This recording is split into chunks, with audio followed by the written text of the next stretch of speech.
Hey guys, all right. Hope you guys had a good Easter break. I wasn't around Thursday for the quarterly option expiration. Pretty boring day though. I watched it, but I just wasn't around to trade. So, we got a pretty big week ahead. We have a ton of economic data this week. We got JOLTS data, we got unemployment rate. Apparently Jay Powell is scheduled to speak again on Wednesday at 12-ish. So, big day ahead. Today was April Fool's Day, and it looks like the bulls were fooled today. So, when we go look at SPY on Friday, we had put in a nice double top doji. And this double top doji right here, this should be a pretty easy downside play. But overnight, on Sunday night, we had such a major gap up. Now, likely this was the result because we got PCE data on Friday that did come in kind of cool. And then J Powell spoke on Friday. He didn't really say a whole lot of anything. So it's really interesting because Jay Powell still remains quite dovish. However, today the big headline is that the Fed swaps are now pricing in less than a 50% chance that we see a rate cut in June. So that basically means the market itself actually doesn't believe how dovish Jay Powell is. So, which honestly makes sense, and I'm impressed to see the market react that way because historically the market goes a step further than the Fed, not behind the Fed. So it's quite interesting. Now, do I think the market it has it right though? If we look at things like CPI and PPI, data's been hot. And even looking ahead, next, I think it's Tuesday, it might be Wednesday, is CPI already. I know, right? I can't believe it. CPI is already coming back around. So when I look at the Cleveland Fed's projection, that CPI year over year does not look very good. We are going to stay in the threes guaranteed, and we're likely to see another pop to the upside, or minimally, I would say. Best case scenario, we could stay unchanged. So, the odds, in my opinion, of a May rate cut is basically zero. There's no possible way this Fed can cut. And unless the May CPI data comes in somehow unbelievably cold, and we have like some crazy 1% drop in CPI year over year, I really don't see a case for a cut in June either. There's just not enough data. This Fed has been saying we need to see more confidence in inflation coming down before we're going to cut. And we're not seeing that. So I don't know where this market or where, we're going to get these odds of three cuts that Jay Powell was talking about. Honestly, likely May we'll get a whole lot of nothing.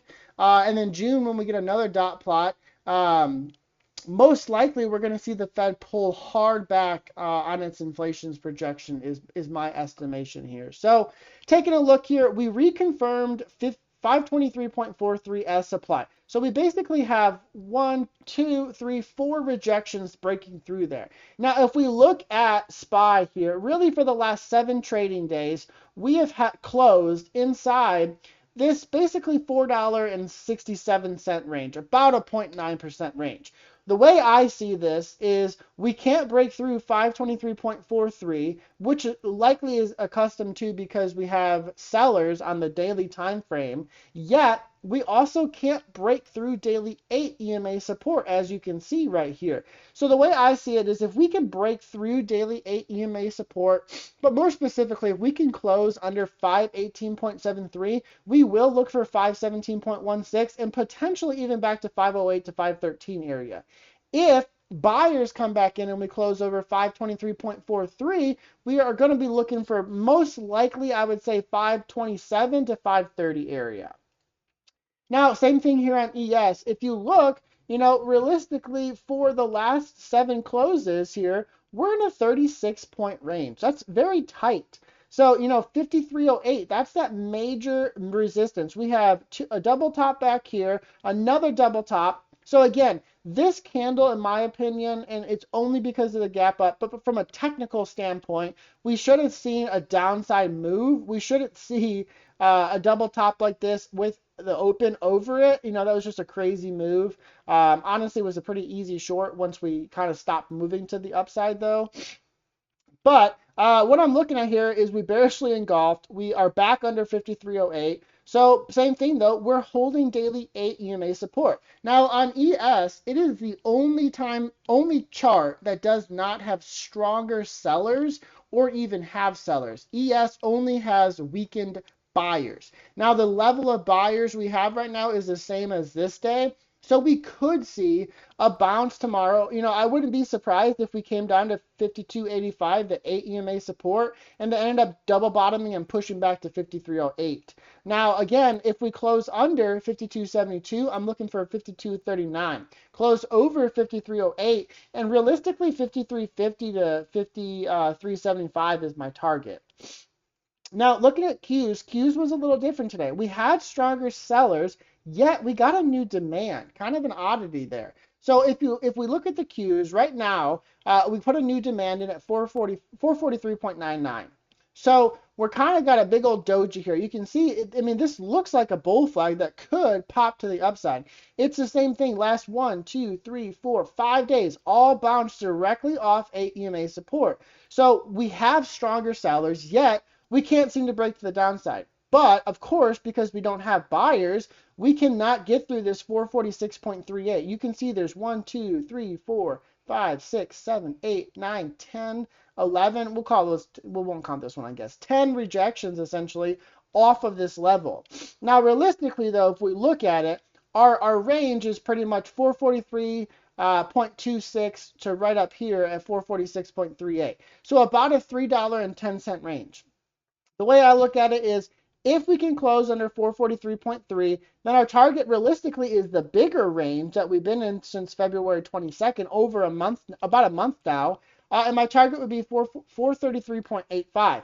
Again, if buyers come back in and we close over 446.38, then we have a target of 450 to really 455. Now, again, looking at NQ here, we did get a new demand at 18,463. We do have stronger sellers, though. So same thing here. We couldn't get through 18,582 once again. You can see how strong this resistance level is. But at the same time, again, we don't have enough strength, apparently, to break through the 8 EMA support. The way I look at this is if we close under 18,463, my target realistically is down here to 18,038 to 18,068.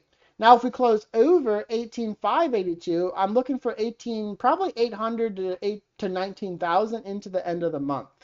Now, so the VIX here, we had this was an interesting day. At one point, we had the 10-year up almost 3%. We had the dollar up almost 1%, and the VIX was up 8%. Yet SPY and ES and Qs, they were barely red.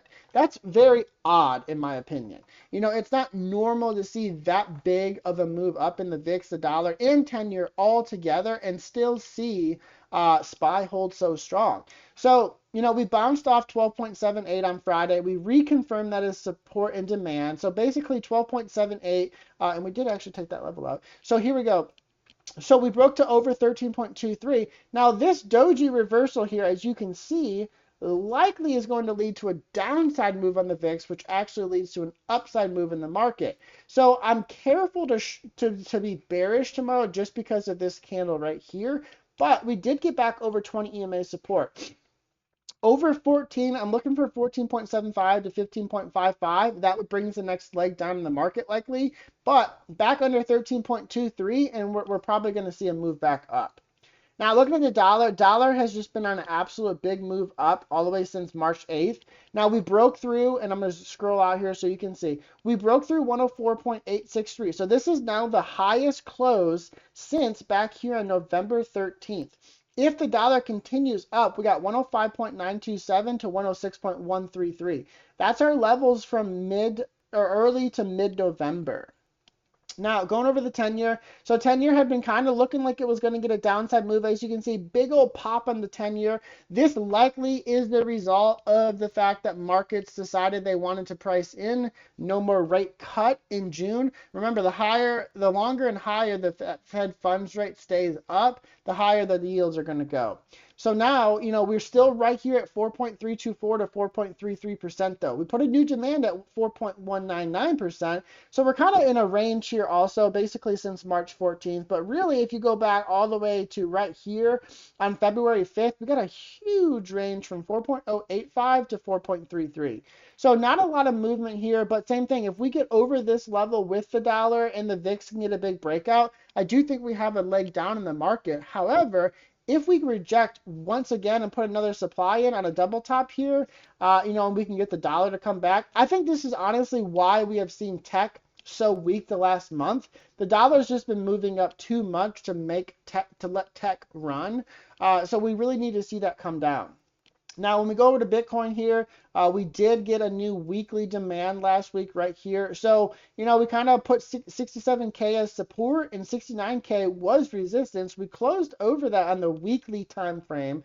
Now we're looking at a potential double top here at 71.4K. So basically 67K is support and 71.4K is resistance. So I hope you guys had a good day trading today, and I will see you guys tomorrow.